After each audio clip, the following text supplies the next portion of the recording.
Hello मित्रों, कैसे हैं आप लोग। उम्मीद करता हूँ अच्छे होंगे, स्वस्थ होंगे, मस्त होंगे और आपकी पढ़ाई अच्छी चल रही होगी। तो जैसा कि दोस्तों आप जानते हैं कि आपका पेट का एग्जाम होने वाला है। आपने पेट का फॉर्म भर दिया होगा। तो पेट की जो हमारे यहाँ आरंभ बैच चल रही है तो उसमें हम आपको ज्योग्राफी पढ़ा रहे हैं। तो जैसा कि ज्योग्राफी की एक क्लास हो गई जिसमें कि हमने कुछ बेसिक बताया कि भारत का जो जो पृथ्वी होती है वहाँ पे देशांतर क्या होते हैं, अक्षांश क्या होते हैं, और हमने यह भी बताया कि अक्षांश तथा देशांतर किस प्रकार से वैरी करते हैं, उनके मध्य की जो डिस्टेंस होती है कहाँ पे कम होती है, कहाँ पे ज़्यादा होती है। और यह भी हमने आपको बताया कि भारत में जो सूर्य होता है वह किन किन रेखाओं के मध्य विचरण करता है। तो हमने आपको बताया था कि जो सूर्य होता है वह आपका कर्क और मकर रेखाओं के मध्य घूमता रहता है, और यही कारण होता है कि जो भी देश कर्क और मकर रेखाओं के मध्य रहते हैं या उनके आसपास रहते हैं वहां पे हमको गर्मी ज्यादा देखने को मिलती है। यही कारण है कि जैसे हमारा भारत हुआ, ऑस्ट्रेलिया हुआ, दक्षिण अफ्रीका हुआ तो चाइना हुआ, तो इस तरह के जो देश है तो यहाँ पे हमको गर्मी ज्यादा देखने को मिलती है। और हमने यह भी बताया कि जो हमारा सूर्य है यह कभी भी कर्क तथा मकर रेखाओं पर लंबवत नहीं पड़ता। इसकी जो प्रकाश है वह कभी भी लंबवत नहीं पड़ता, यह हमेशा तिरछा ही पड़ता है।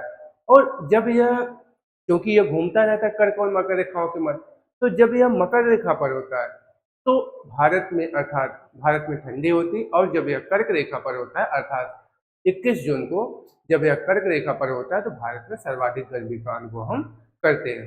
इसका कहने का मतलब यह है कि जब यह कर्क रेखा पर होता है तो भारत में सर्वाधिक गर्मी होती, और जब यह मकर रेखा पर होता है तो भारत में उस दिन अर्थात 22 दिसंबर को सर्वाधिक ठंडी होती है और ऑस्ट्रेलिया में सर्वाधिक गर्मी होती है। तो इस तरह से हमने कई चीजों को कल डिस्कस किया था। अब आइए हम लोग देखते हैं कि जो भारत हमारा है यह स्थित कहाँ है। हम इसकी स्थिति और विस्तार के बारे में चर्चा करेंगे, और हम लोग यह देखेंगे कि जो भारत है तो भारत के उत्तर में, भारत के पश्चिम में कौन सा सागर है, भारत के पूर्व में कौन सा सागर है, भारत के दक्षिण में कौन सा सागर है। तो इस तरह से एक एक करके हम इसको चर्चा करेंगे।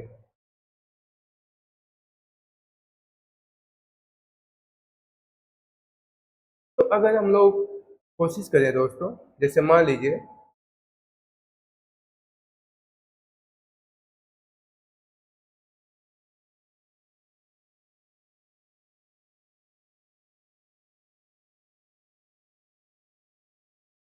एक मिनट दोस्तों,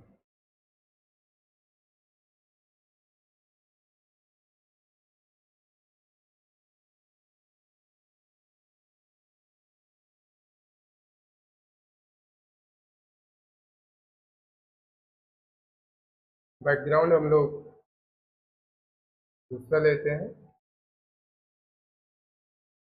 बैकग्राउंड दोस्तों हम लोग यहाँ पे फ्लैग लेते हैं। ठीक, तो हमारा जो बैकग्राउंड है हम लोग ब्लैक लेते हैं। तो अब पहले हम लोग भारत का पहले एक मैप बनाएंगे। भारत का हम लोग मैप बनाएंगे। तो आज हमारा होगा भारत की स्थिति और विस्तार। आज हम लोग चर्चा करेंगे भारत की स्थिति और विस्तार पर। भारत की,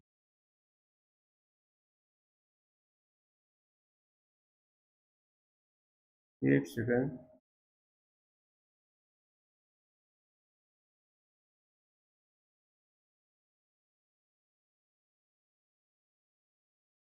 भारत की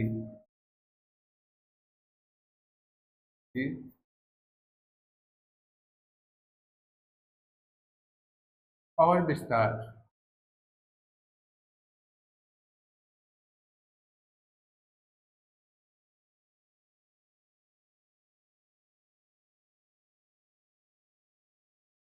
तो हम लोग इस पे चर्चा करेंगे भारत की स्थिति और विस्तार। तो इसके लिए सबसे पहले हम एक मैप बनाएंगे, वो भी इंडिया का। एक इंडिया का हम लोग मैप बनाते हैं। एक सेकंड, इसको हम कॉर्नर पे लिखते हैं ताकि हमको मैप बनाने में पर्याप्त जगह मिल जाए।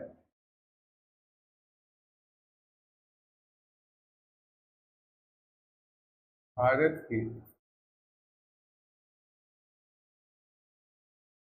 स्थिति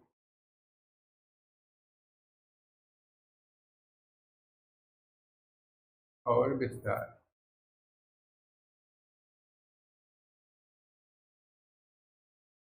इस तरह से आज हम इसको देखेंगे।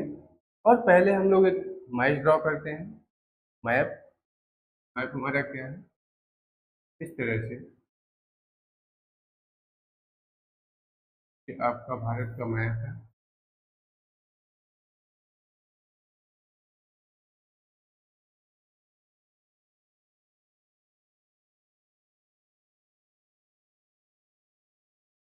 एक हम लोग मैप बना लेंगे दोस्तों, क्योंकि अगर आपको ज्योग्राफी पढ़ना है तो आपको मैप तो बनाने आना ही चाहिए। तो इस तरह से यह आपका यह आपका भारत का मैप हो गया। एक सेकेंड, ये नीचे हमने ज़्यादा बना दिया। एक सेकेंड दोस्तों, बस थोड़ा सा नीचे हमको जगह चाहिए।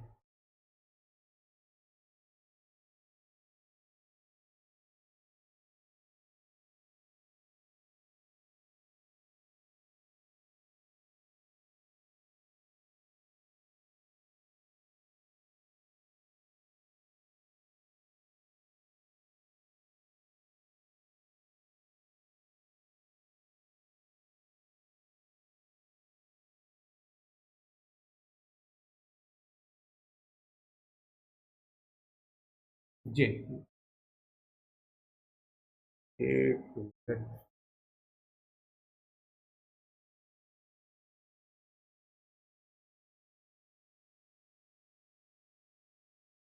तो इस तरह से यह आपका भारत का मैप हो गया। अब हम लोग देखेंगे कि जो भारत के पश्चिम साइड में कौन सा सागर है, पूरब में कौन सा सागर है और भारत के दक्षिण में कौन सा सागर है। तो जैसा कि दोस्तों आप जानते हैं कि अगर भारत के अगर हम लोग पूर्व साइड में देखें तो यहाँ पे आपको बंगाल की खाड़ी मिलेगी। भारत के पूर्व साइड में अगर देखें तो इस जगह पे आपको बंगाल की खाड़ी देखने को मिलती है। यहाँ पे आपको यह आपकी यह बंगाल की खाड़ी है, बंगाल की खाड़ी। यहाँ पे आपको बंगाल की खाड़ी मिलेगी। और इस साइड आएंगे तो यहाँ पे आपको अरब सागर मिलेगा। आपसे पूछा जाता है कि भारत के पूर्व में कौन स्थित है, तो भारत के पूर्व में देखेंगे तो भारत के पूर्व में पूर्व साइड में बंगाल की खाड़ी है, तथा भारत का जो पश्चिमी भाग है तो भारत का पश्चिमी भाग अरब सागर से घिरा हुआ है। और भारत का जो दक्षिणी भाग देखेंगे तो यहाँ पे आपको हिंद महासागर मिलता है। हिंद महासागर, भारत का जो दक्षिणी भाग है वहां पे आपको हिंद महासागर मिलेगा। हिंद महासागर,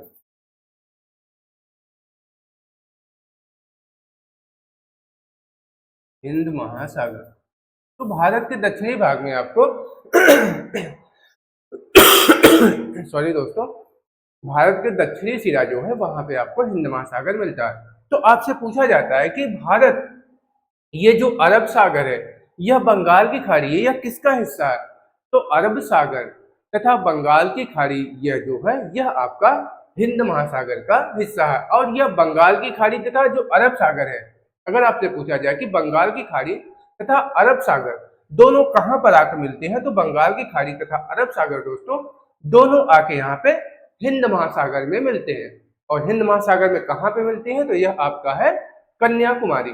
तो कन्याकुमारी में बंगाल की खाड़ी तथा अरब सागर दोनों आकर मिलते हैं।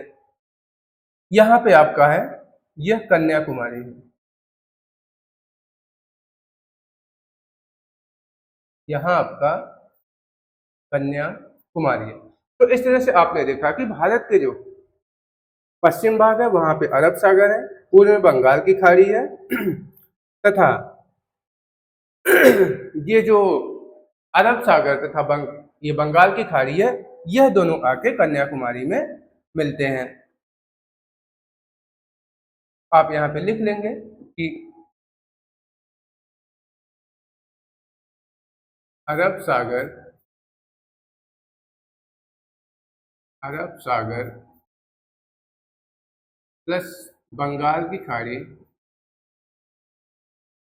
बंगाल की खाड़ी, ये दोनों दोस्तों यह हिंद महासागर का हिस्सा है। हिंद महासागर का, हिंद महासागर का हिस्सा है।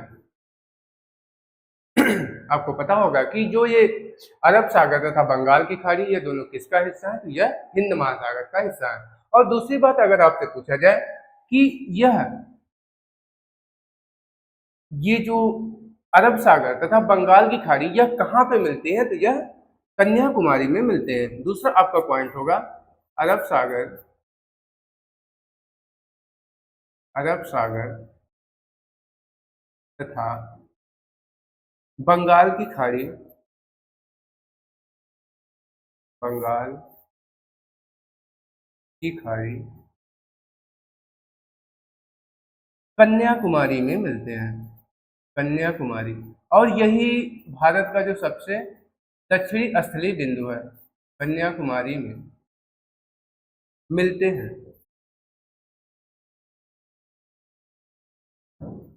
तो यहाँ पर आप देख रहे हैं कि जो अरब सागर तथा बंगाल की खाड़ी है, दोनों कहाँ पे आकर इनकी मुलाकात होती, कहाँ पे इनका जंक्शन है? तो वह है कन्याकुमारी।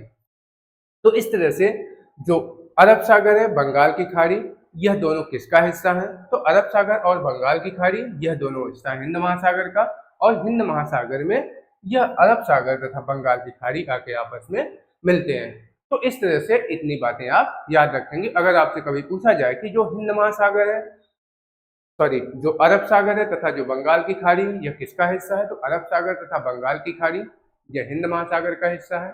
तथा पूछा जाए कि यह दोनों कहाँ पर आके मिलती हैं, तो यह दोनों आके कन्याकुमारी में मिलते हैं। तो इस तरह से इनका जो कन्याकुमारी, यह इनका जंक्शन पॉइंट माना जाता है। अब आइए हम लोग भारत के क्षेत्रफल की बात करें कि भारत का जो क्षेत्रफल है दोस्तों, वह कितना है? तो अगला पेज लेते हैं। भारत के क्षेत्रफल की अगर हम लोग बात करें, भारत के क्षेत्रफल के बारे में, तो भारत का क्षेत्रफल, भारत का भारत का क्षेत्रफल यह कितना है दोस्तों?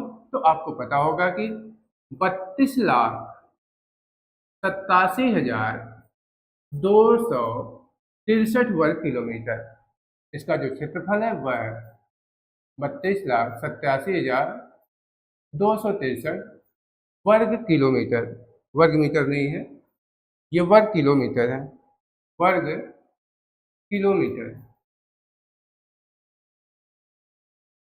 तो यहाँ पे आपको पता होना चाहिए कि भारत का जो क्षेत्रफल है वह है 32,87,263 वर्ग किलोमीटर। और यह पूरे विश्व के क्षेत्रफल का, भारत का क्षेत्रफल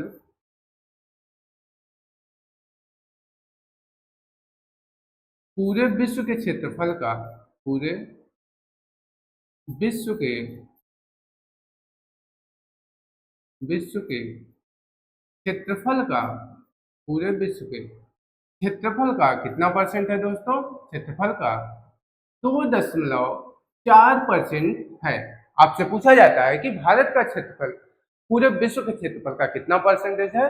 तो भारत का जो क्षेत्रफल है दोस्तों, वह पूरे विश्व के क्षेत्रफल का 2.4% है।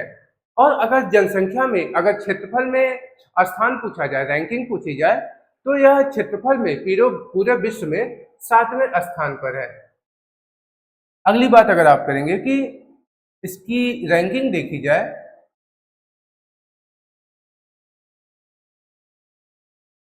क्षेत्रफल की दृष्टि से, क्षेत्रफल की दृष्टि से, दृष्टि से भारत, भारत विश्व में 7वें स्थान पर है। भारत विश्व में, विश्व में 7वें स्थान पर है, 7वें स्थान पर है। तो ये भी पॉइंट आप याद रखेंगे, क्योंकि पूछा जाता है कि भारत का क्षेत्रफल की दृष्टि से विश्व में कौन सा स्थान है। तो भारत का जो क्षेत्रफल की दृष्टि से स्थान है दोस्तों, वह है 7वां। तो अब हम लोग देखेंगे कि उन देशों की रैंकिंग क्या क्या है, जो कि सबसे पहले पे कौन है और सबसे लास्ट में कौन है। अब हम लोग देखते हैं कि पहले स्थान पर कौन है। तो पहले स्थान की अगर बात करें तो पहले स्थान पर आपका आता है, पहले स्थान पे आएगा, वह कौन सा आता है, वह आता है रूस। पहले स्थान पे रूस है। दूसरे स्थान पे है आपका कनाडा। तीसरे स्थान पे है दोस्तों यूएसए, संयुक्त राज्य अमेरिका, संयुक्त राज्य अमेरिका।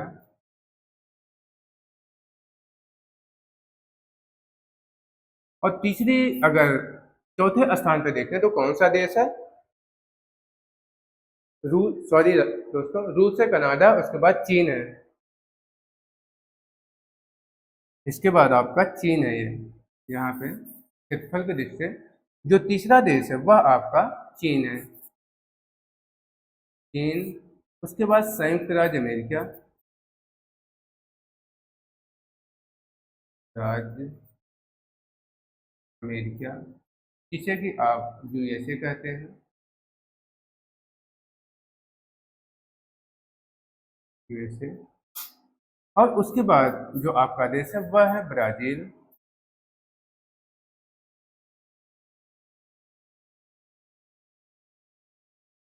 उसके बाद आपका है ऑस्ट्रेलिया।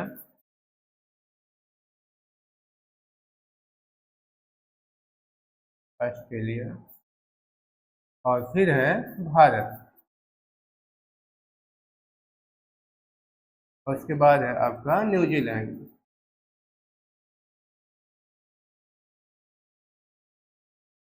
तो इस तरह से जो देशों का क्रम है क्षेत्रफल के अनुसार, सबसे पहले स्थान पे आपका रूस है, दूसरे पे कनाडा है, तीसरे स्थान पे चीन तथा चौथे स्थान पे संयुक्त राज्य अमेरिका है, पांचवा जो देश है वो आपका ब्राजील है, छठा देश ऑस्ट्रेलिया है तथा सातवां देश आपका भारत है, आपका प्यारा भारत। तो इस तरह से हम देखते हैं कि भारत का विश्व में क्षेत्रफल की दृष्टि से कौन सा स्थान है। तो भारत का विश्व में क्षेत्रफल की दृष्टि से 7वां स्थान माना जाता है। अब आइए दोस्तों हम लोग जनसंख्या के आधार पर देखते हैं कि जनसंख्या के आधार पर भारत का कौन सा स्थान है। तो जनसंख्या में अगर हम लोग बात करें कि 2011 की जो जनगणना हुई, तो हम लोग जनसंख्या के आधार पर देखेंगे।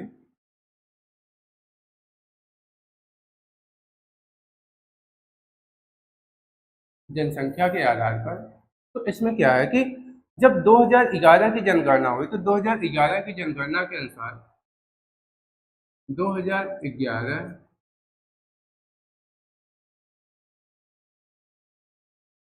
2011 की जनगणना के अनुसार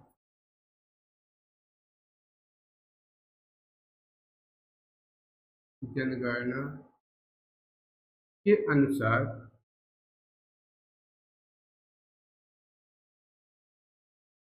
जो भारत की जनसंख्या है, भारत की जनसंख्या,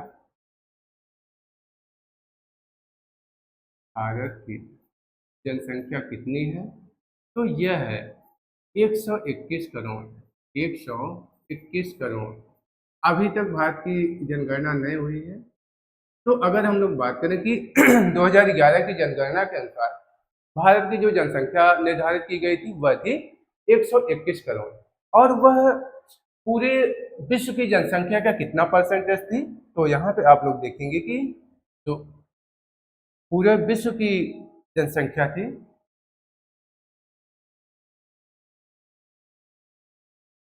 विश्व की जनसंख्या का विश्व की जनसंख्या का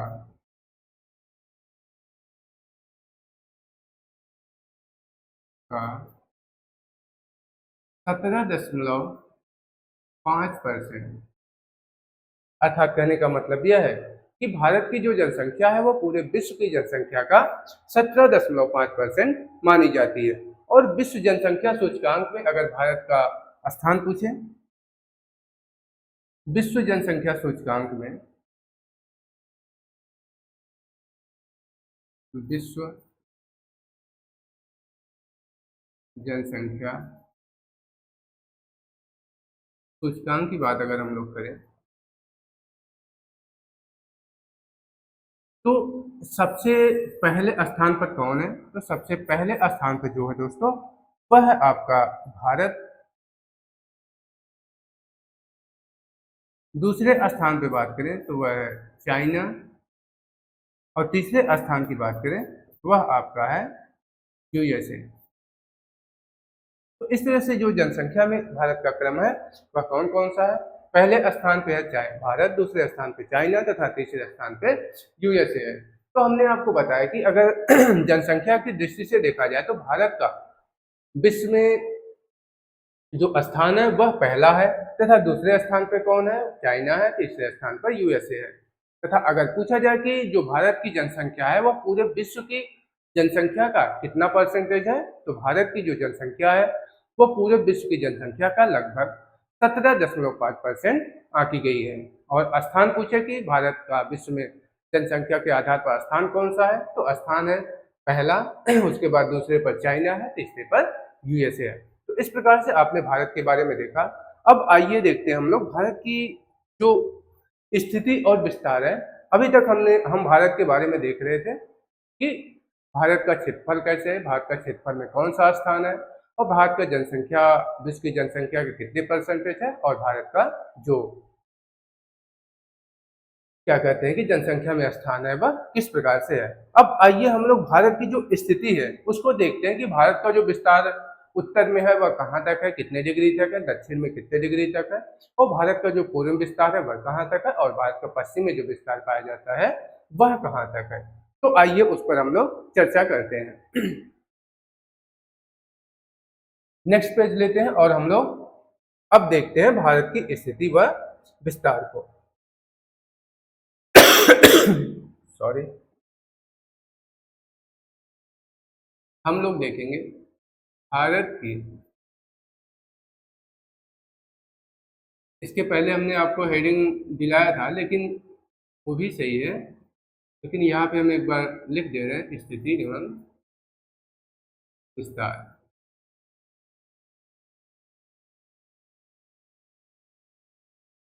तो हम लोग देखेंगे भारत की स्थिति और विस्तार। तो उसके पहले हम लोग एक मैप बनाएंगे भारत का।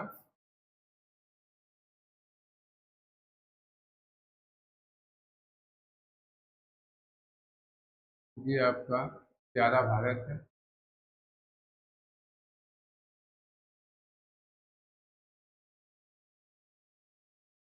से क्योंकि अगर आप ज्योग्राफी पढ़ते हैं तो आपको मैप तो कंपलसरी आना चाहिए, नहीं तो क्या आप जब कभी मेंस लिखेंगे या किसी एग्जाम में पूछ लेगा तो वहाँ पे आपको मैप थोड़ी मिलेगा। तो वहाँ पे आपको मैप बनाना आते रहना चाहिए, क्योंकि अगर आप मैप नहीं बनाना चाहते तो फिर आप ज्योग्राफी पढ़ने के हकदार बहुत कम माने जाते हैं दोस्तों। इसीलिए आप बुरा मत मानिएगा, मैं ऐसे मजाक कर रहा हूँ, लेकिन हाँ ये बात सही है, आपको मैप तो भले ही बहुत अच्छा ना आता रहे, लेकिन देखिए मेरा भी बहुत अच्छा नहीं बना है। आपको कहते कहते मैं अपना ही मैप खराब कर दिया। तो सही करते हैं।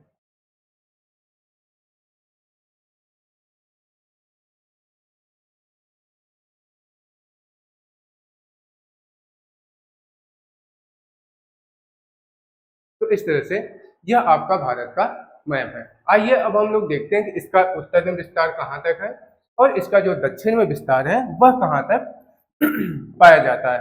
तो अगर उत्तर में इसका विस्तार देखें तो इसका जो उत्तर में विस्तार मिलता है वह मिलता है इंदिरा कॉल। इसका सबसे उत्तरी विस्तार है वह है इंदिरा कॉल। इंदिरा कॉल इसे कहते हैं इंदिरा कॉल। और जो सबसे दक्षिणी विस्तार है इसे कहते हैं कन्याकुमारी।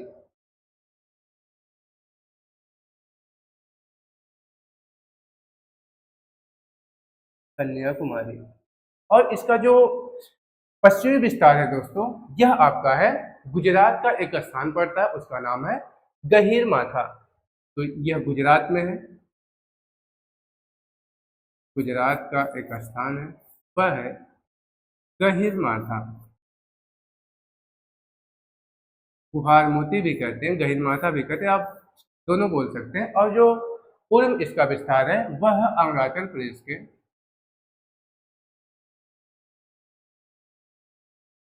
अरुणाचल प्रदेश के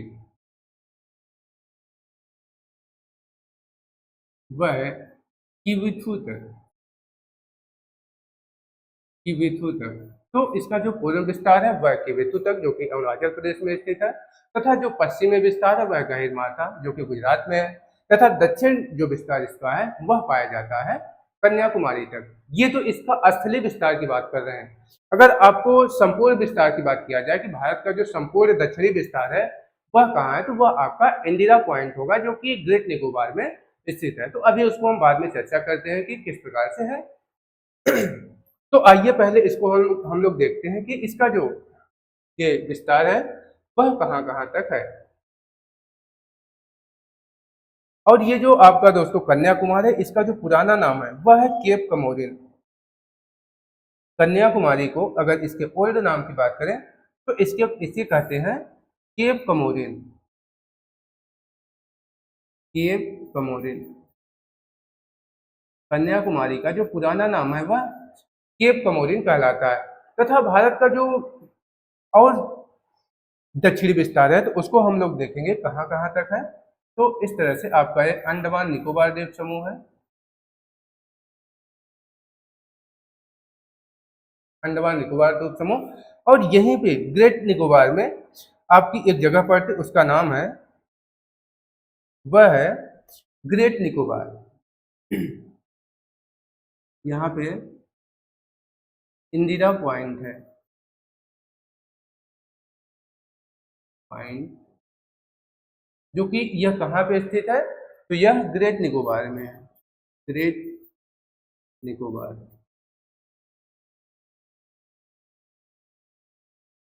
यह जो इंदिरा पॉइंट है दोस्तों, यह कहाँ पे स्थित है, तो यह ग्रेट निकोबार में मिलती है। और इसे पार्सन पॉइंट भी कहते हैं, इसे हम पार्सन पॉइंट भी कहते हैं। यह आपका पार्सन पॉइंट भी कहलाता है, पार्सन पॉइंट। तो इस प्रकार से भारत की जो स्थिति और विस्तार है वह कहाँ कहाँ तक है, तो भारत का जो उत्तरी विस्तार है वह आपको मिलेगा इंदिरा कॉल में, जो कि जम्मू कश्मीर में है। और जो दक्षिणी विस्तार इसका आपको मिलेगा वह कन्याकुमारी तक। और भारत का जो पूर्वी विस्तार मिलता है वह अरुणाचल प्रदेश के किविथु तक है, तथा जो पश्चिमी विस्तार है वह गहीरमाथा तक है, जो कि गुजरात में आपका स्थित है।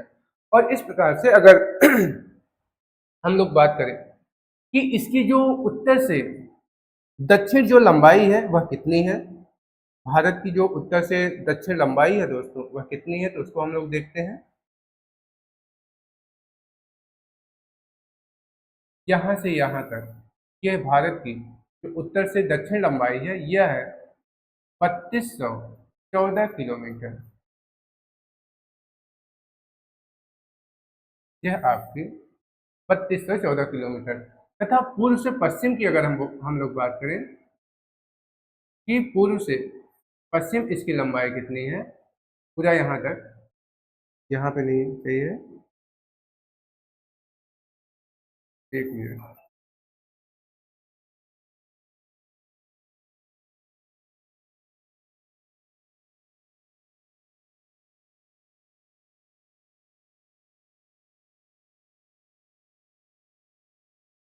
ये आपका यहाँ बात करें तो यह है 3214 किलोमीटर,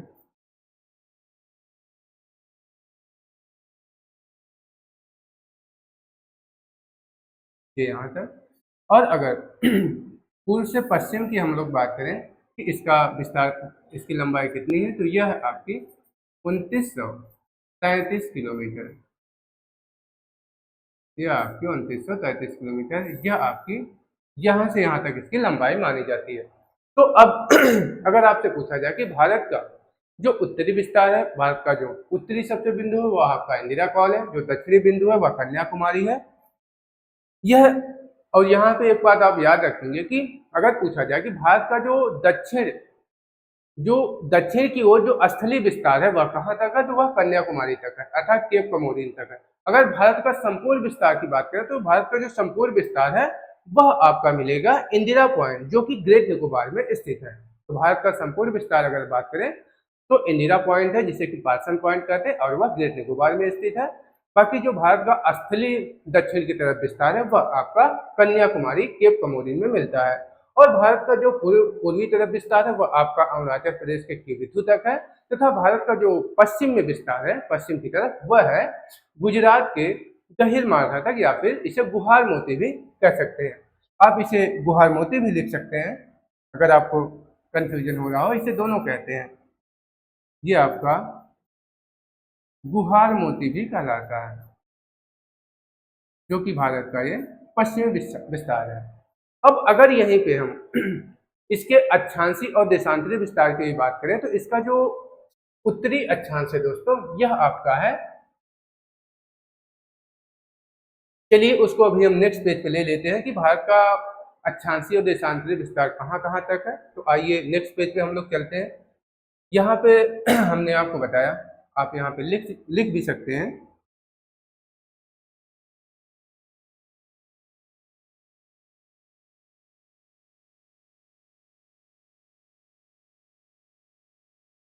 यहाँ पे आप लिख सकते हैं कि जो भारत की पूर्व से पश्चिम लंबाई कितनी है, तो वह है दोस्तों पूर्व से पश्चिम लंबाई 2933 किलोमीटर। और भारत की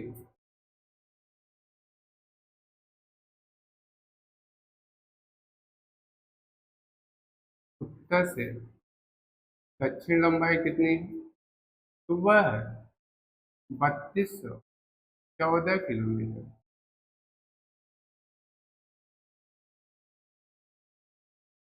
और अगर पूछा जाए कि इसका उत्तरी बिंदु कौन सा है,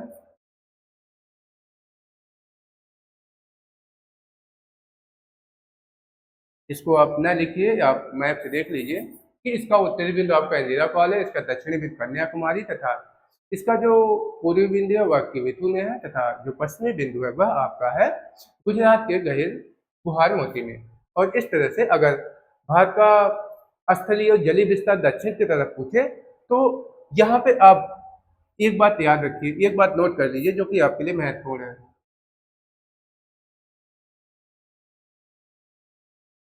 भारत का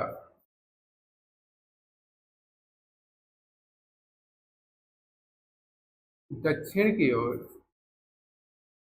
दक्षिण में स्थलीय विस्तार अगर बात करें, स्थलीय विस्तार कहाँ तक है, स्थलीय विस्तार तो वह कहाँ तक है दोस्तों, तो वह आपका है जो स्थलीय विस्तार है तो वह आपका मिलेगा कन्याकुमारी।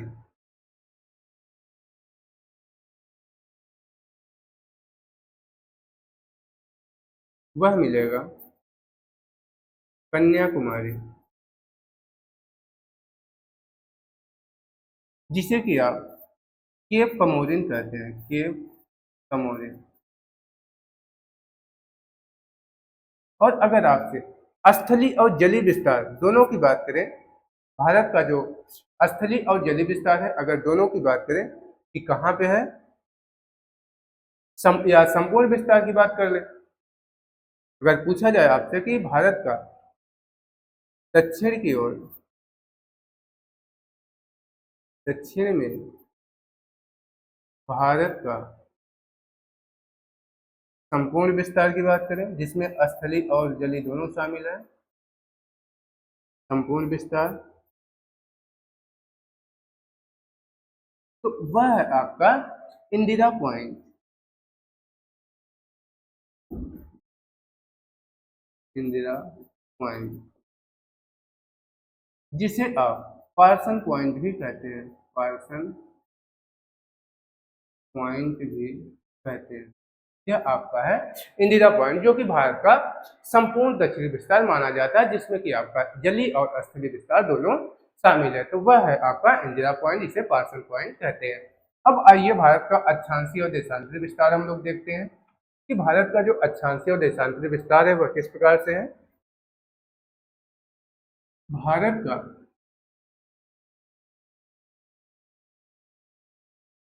भारत का अक्षांशीय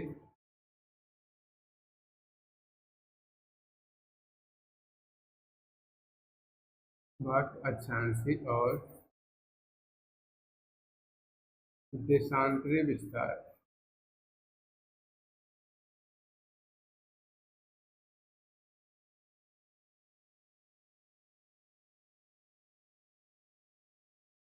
तो अब हम लोग देखेंगे भारत का जो अक्षांशीय और देशांतरी विस्तार है वह किस प्रकार है। तो ये हुआ आपका भारत,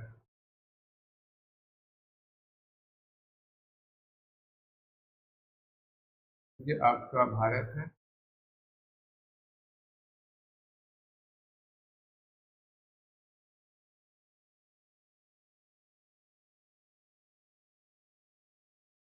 ये दोस्तों आपका भारत है।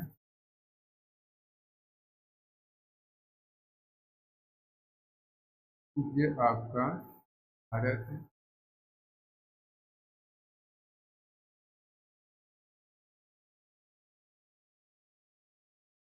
जैसे आप भारत का मैप बनाएंगे,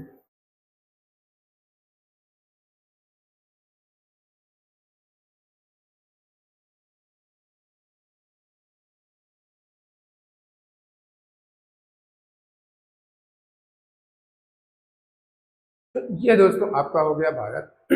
अब हमको देखना है कि भारत का जो अक्षांशीय और देशांतरी विस्तार है वह कहाँ कहाँ तक है। तो हम लोग देखेंगे भारत का अक्षांशीय विस्तार कहाँ तक है। भारत का उत्तर में जो अक्षांशीय विस्तार है वह कहाँ तक है। तो अगर उत्तर में देखें तो भारत का जो अक्षांशीय विस्तार है दोस्तों वह आपका 37 डिग्री 6 मिनट। भारत का जो उत्तरी अक्षांशीय विस्तार है वह आपको मिलेगा 37 डिग्री 6 मिनट। और जो भारत का जो दक्षिणी विस्तार मिलेगा वह मिलेगा यहाँ पे 8 डिग्री 4 मिनट, 8 डिग्री 4 मिनट। और जो आपका पश्चिमी विस्तार मिलेगा वह मिलेगा आपको 68 डिग्री 7 मिनट तथा पूर्वी विस्तार 97 डिग्री 25 मिनट। ये आपका पश्चिम में अगर विस्तार देखें तो यहाँ पे आपको मिलेगा 68 डिग्री 7 मिनट तथा पूर्व विस्तार देखें तो यहाँ पे मिलेगा आपका 97 डिग्री 25 मिनट, 97 डिग्री 25 मिनट। तो इस प्रकार आपका जो भारत का अक्षांशीय और देशांतरी विस्तार होता है। तो यहाँ पे आपको हमने बताया कि भारत का जो अक्षांशीय विस्तार क्या होता है दोस्तों, की अक्षांश आपके इस तरह से जो आपकी पैरेलल लाइन होती है वह आपकी अक्षांश होती है तथा जो खड़ी लाइन होती है वह आपकी देशांतर होती है। तो ये 37 डिग्री 6 मिनट से लेकर 8 डिग्री 4 मिनट जो है यह भारत का अक्षांशीय विस्तार है तथा यह 97 डिग्री 25 मिनट से लेकर 68 डिग्री 7 मिनट तक का जो विस्तार है यह आपका देशांतरी विस्तार कहलाता है। तो यह आपका देशांतरी विस्तार है और यह कहाँ पे है, तो यह है गुजरात में, यह आपका गुजरात में है। यह आपका जम्मू का लद्दाख में है, ये आपका लद्दाख में है।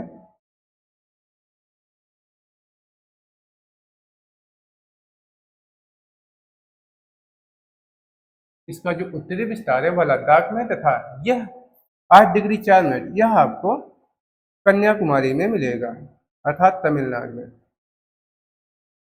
यह आपका तमिलनाडु। और उसके बाद जो पूर्वी विस्तार हम लोग देखेंगे, यह आपका अरुणाचल प्रदेश में।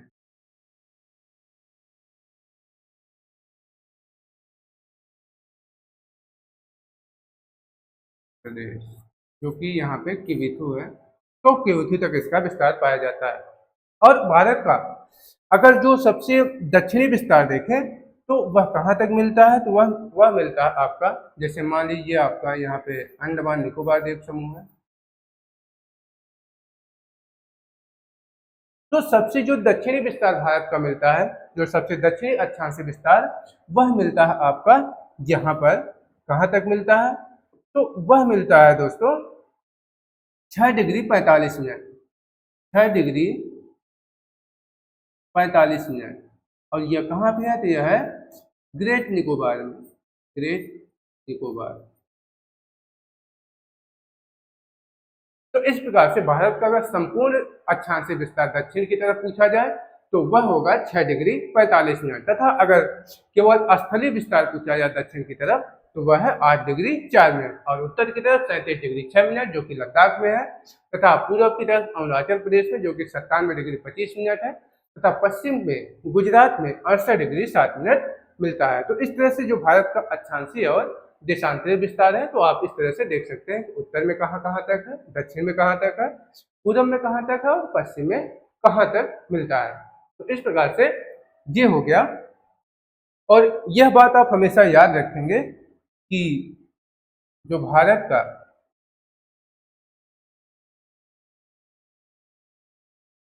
ये बात हमेशा याद रखेंगे कि भारत का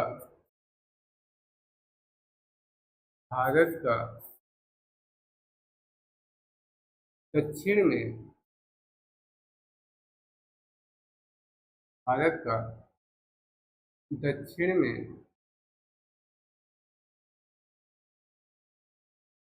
स्थलीय विस्तार, दक्षिण में इसका स्थलीय विस्तार कहाँ तक है, तो वह है 8 डिग्री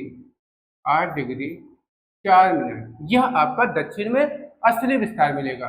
लेकिन दूसरी बात यहीं पे आप लिखेंगे कि भारत का दक्षिण में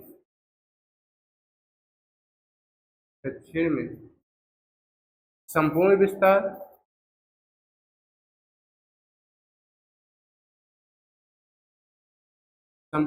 कहाँ तक है, तो वह मिलेगा दोस्तों 6 डिग्री 45 मिनट। और यह कहाँ पे है, तो यह आपका है ग्रेट निकोबार में, ग्रेट निकोबार। यह आपका ग्रेट निकोबार में मिलेगा। और यह कहाँ पे है, यह है आपका कन्याकुमारी,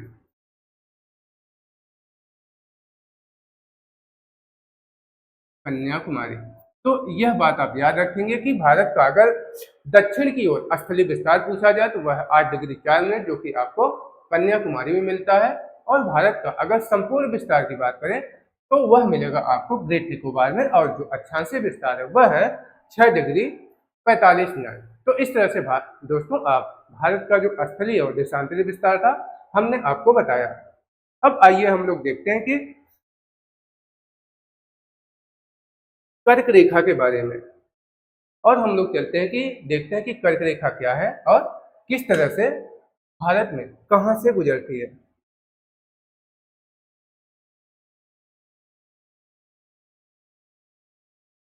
कर्क रेखा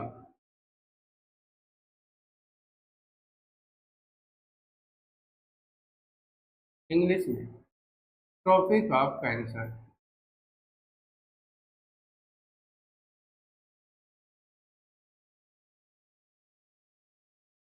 कर्क रेखा। अब हम लोग देखते हैं कि कर्क रेखा क्या होती है और यह भारत के कितने राज्यों से होकर गुजरती है। तो कर्क रेखा क्या है दोस्तों, तो उसको हम लोग लिख लेते हैं कि 23.5 डिग्री, 23.5 डिग्री उत्तरी अक्षांश,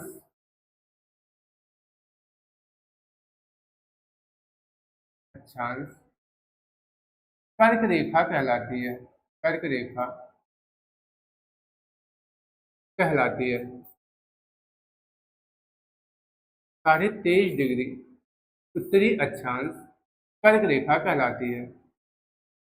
दूसरी बात इसमें नोट करेंगे, पहली बात कि कर्क रेखा क्या है, तो भारत के सॉरी भूमध्य रेखा के जो आपकी विषुवत रेखा होती है, विषुवत रेखा के ऊपर जो 23.5 डिग्री की जो रेखा होती है, जो 23.5 डिग्री की जो अक्षांश रेखा होती है, तो उसे हम कर्क रेखा कहते हैं।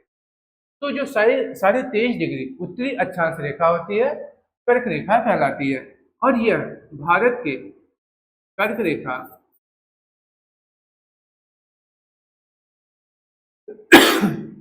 कर्क रेखा भारत के मध्य से होकर गुजरती है।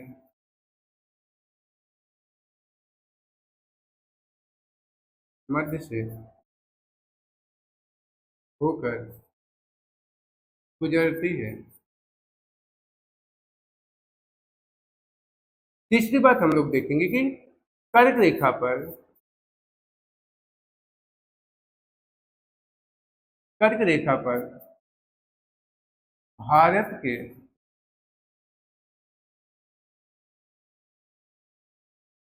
कुल 8 राज्य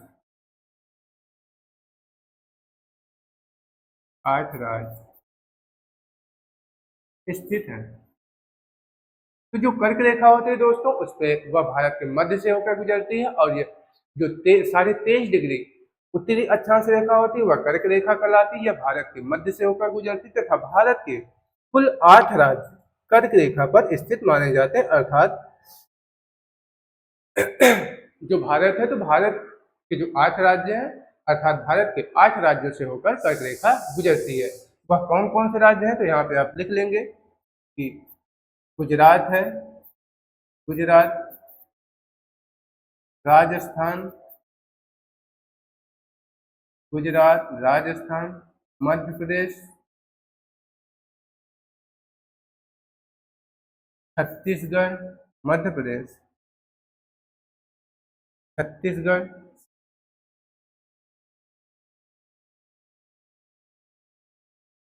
झारखंड, उसके बाद फिर पश्चिम बंगाल है, त्रिपुरा है और मिजोरम। त्रिपुरा और मिजोरम।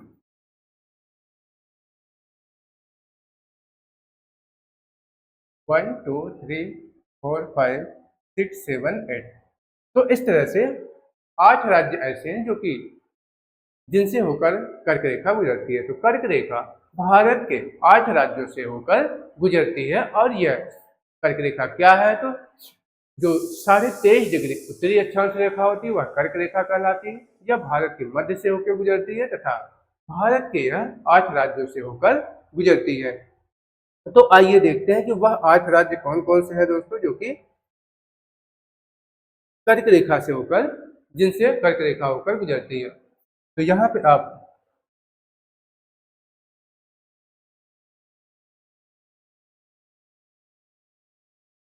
हम लोग नेक्स्ट पेज लेते हैं और देखते हैं।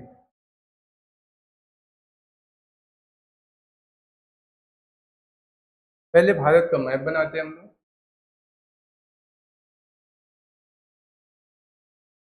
और फिर देखेंगे कि किन किन राज्यों से होकर कर्क रेखा गुजरती है।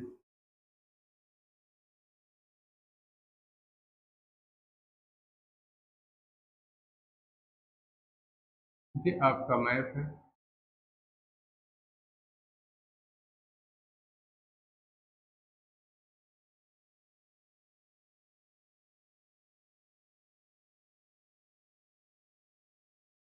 तो ये दोस्तों, एक सेकंड थोड़ा सा,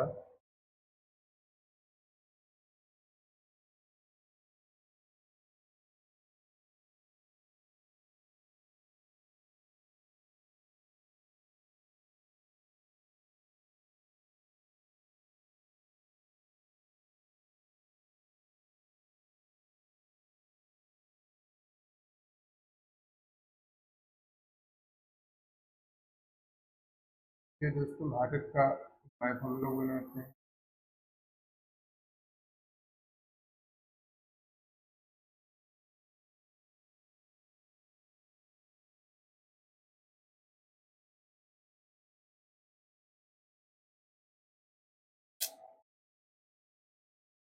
फिर ज़्यादा हो जा रहा है।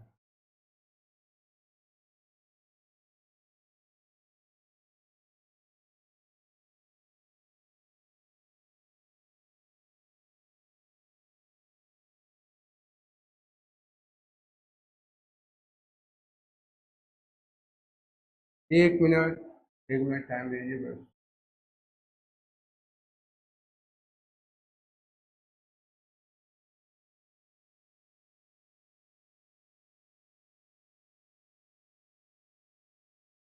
क्या, चलिए बना दीजिए। बहुत अच्छा नहीं बनेगा, कोई बात नहीं।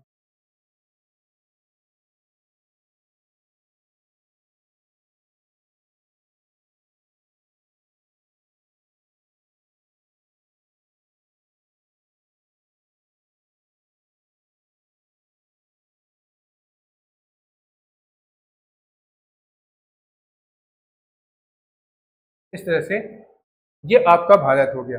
अब हमको देखना है कि भारत के किन किन राज्यों से होकर कर्क रेखा गुजरती है। जैसा कि हमने आपको बताया कि जो कर्क रेखा है वह भारत के मध्य से होकर गुजरती है।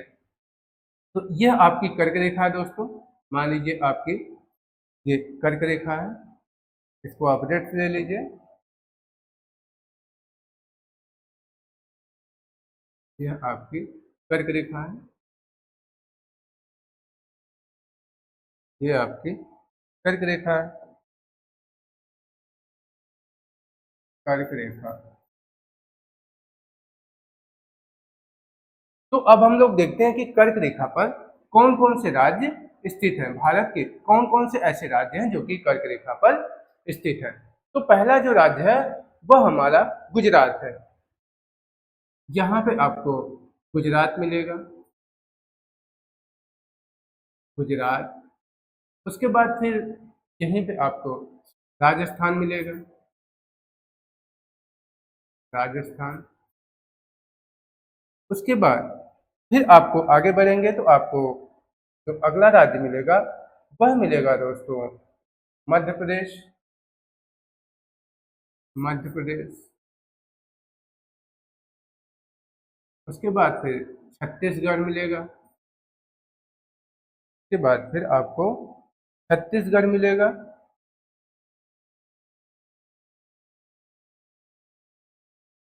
छत्तीसगढ़।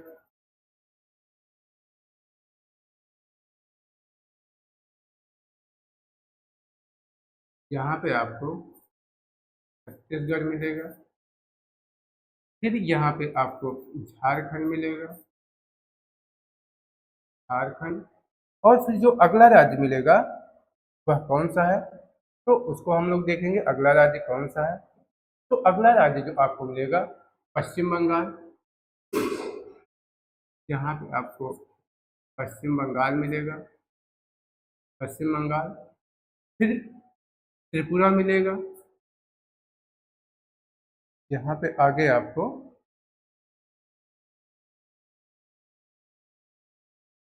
त्रिपुरा मिलेगा और फिर मिजोरम।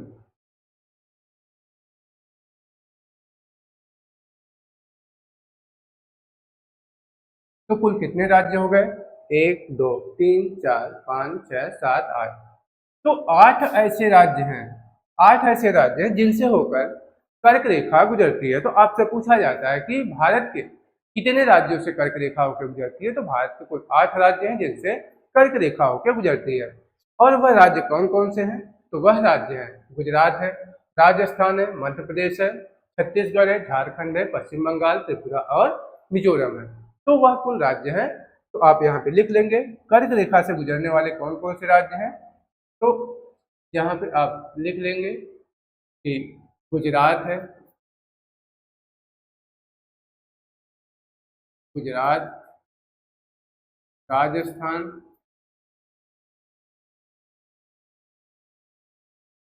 गुजरात राजस्थान, मध्य प्रदेश, छत्तीसगढ़, छत्तीसगढ़, झारखंड, पश्चिम बंगाल और त्रिपुरा और मिजोरम। अब यहीं पे कुछ पॉइंट और आप लोग नोट करेंगे कि आपसे पूछा जाता है कि जो कर्क रेखा की लंबाई है वह सर्वाधिक कहाँ है। आपसे पूछा जाता है कि कर्क रेखा है, उसकी लंबाई सर्वाधिक किस राज्य में है। तो इसकी जो सर्वाधिक लंबाई देखी जाती है वह देखी जाती है मध्य प्रदेश में। तो यहाँ पे आप नोट करेंगे कि कर्क रेखा की कर्क रेखा की सर्वाधिक लंबाई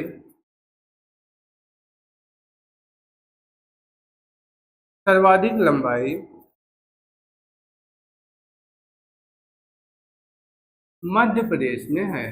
मध्य प्रदेश में है। और दूसरा पॉइंट आप नोट करेंगे कि जो कर्क रेखा है दोस्तों, तो कर्क रेखा के सबसे निकटतम किस राज्य की राजधानी है। तो कर्क रेखा के जो सबसे निकटतम राजधानी है वह है छत्तीसगढ़ की राजधानी रांची। तो छत्तीसगढ़ की राजधानी रांची छत्तीसगढ़ की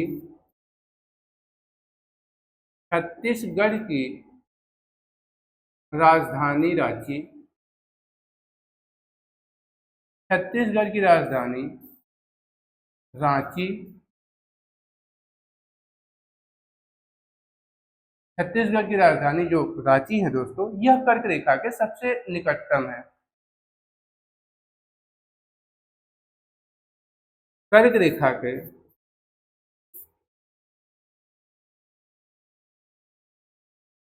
ये सबसे निकट स्थित है।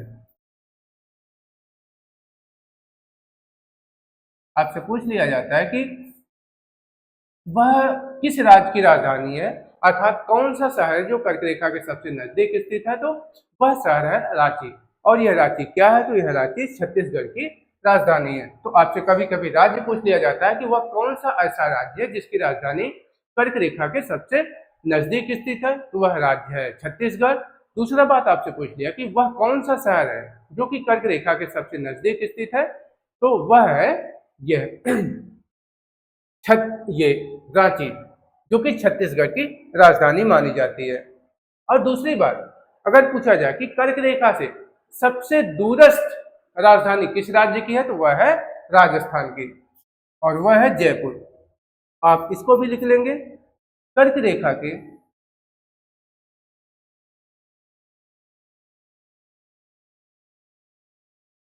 कर्क रेखा के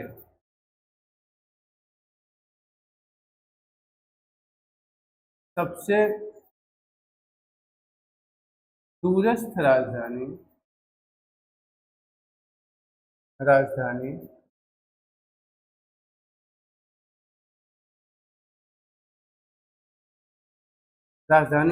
कौन सी है, तो वह है जयपुर, जो कि राजस्थान की राजधानी है।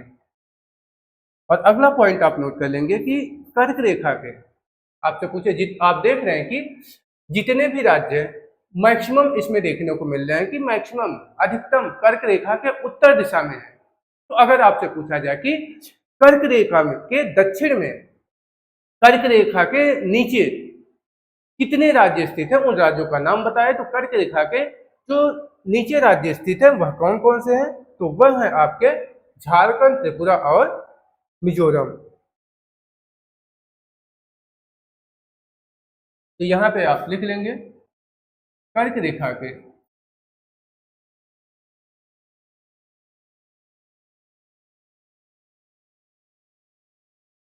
कर्क रेखा के दक्षिण में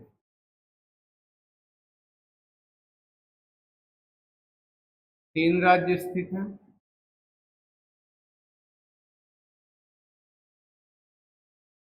स्थित हैं वह कौन कौन से हैं दोस्तों, तो वह है आपके, एक मिनट, तो वह कौन कौन से राज्य हैं, तो आप इसको लिख लेंगे कि वह राज्य हैं झारखंड है, झारखंड है, त्रिपुरा है, त्रिपुरा, और मिजोरम। तो ये भी प्रश्न आपका बन सकता है कि कर्क रेखा के दक्षिण में कौन सा राज्य स्थित है, तो वह है झारखंड है, त्रिपुरा और मिजोरम। तो आपसे प्रश्न पूछ लिया जाता है, ऑप्शन में दे देगा, कहेगा कि निम्नलिखित में से कौन सा राज्य कर्क रेखा के दक्षिण में स्थित है। तो आप इन तीनों राज्यों को याद रखेंगे कि कर्क रेखा के दक्षिण में यह 3 राज्य हैं, झारखंड, त्रिपुरा और मिजोरम, तथा कर्क रेखा 8 राज्यों से होकर गुजरती है। और कर्क रेखा के नजदीक जो सबसे नियरेस्ट शहर है वह आपका रांची, जो कि छत्तीसगढ़ की राजधानी है।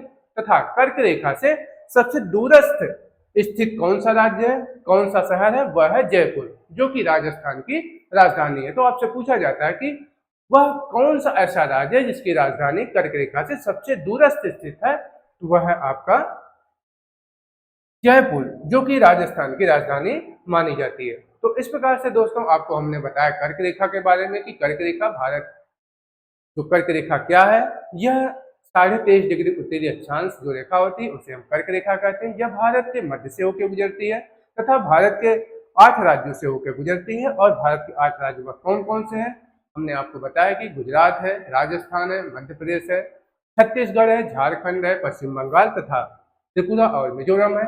और हमने यह भी बताया कि कर्क रेखा के उत्तर में कौन कौन से राज्य हैं, दक्षिण में कौन कौन से राज्य हैं। तो कर्क रेखा के जो उत्तर में राज्य हैं वह है गुजरात है आपका, राजस्थान है, मध्य प्रदेश है और छत्तीसगढ़ है, पश्चिम बंगाल है तथा पश्चिम बंगाल है। और दक्षिण में अगर राज्यों की बात करें तो दक्षिण में 3 राज्य हैं, झारखंड है, त्रिपुरा और मिजोरम। और अगली बात हमने यह भी बताया कि वह कौन सा ऐसा राज्य है जिसकी राजधानी कर्क रेखा के सबसे नजदीक है, तो वह राज्य छत्तीसगढ़, जिसकी राजधानी रांची है। और सबसे दूरस्थ राजधानी किस राज्य की है, तो वह है राजस्थान, जिसकी राजधानी जयपुर है। तो जयपुर कर्क रेखा से सबसे दूरस्थ स्थित राजधानी मानी जाती है, जो कि कर्क रेखा पर स्थित राज्यों में से राजस्थान एक है। तो इस प्रकार से कर्क रेखा के बारे में हमने दोस्तों आपको बताया। तो अगर कर्क रेखा के बारे में आप इतना ध्यान रखते हैं तो फिर आपको फिर क्या, आप कोई भी एग्जाम देंगे आपको वहां पे आपके प्रश्न, वहां उसको सॉल्व करने में आपको कोई भी समस्या नहीं होगी। तो आज यहीं तक रखते हैं दोस्तों, फिर नेक्स्ट लेक्चर में हम इसके आगे लेके चलेंगे और देखेंगे कि भारत के पड़ोसी देश कौन कौन से हैं, पड़ोसी राज्य कौन कौन से हैं। तो इस तरह से चर्चा करेंगे। तो ठीक है दोस्तों, तब तक के लिए धन्यवाद।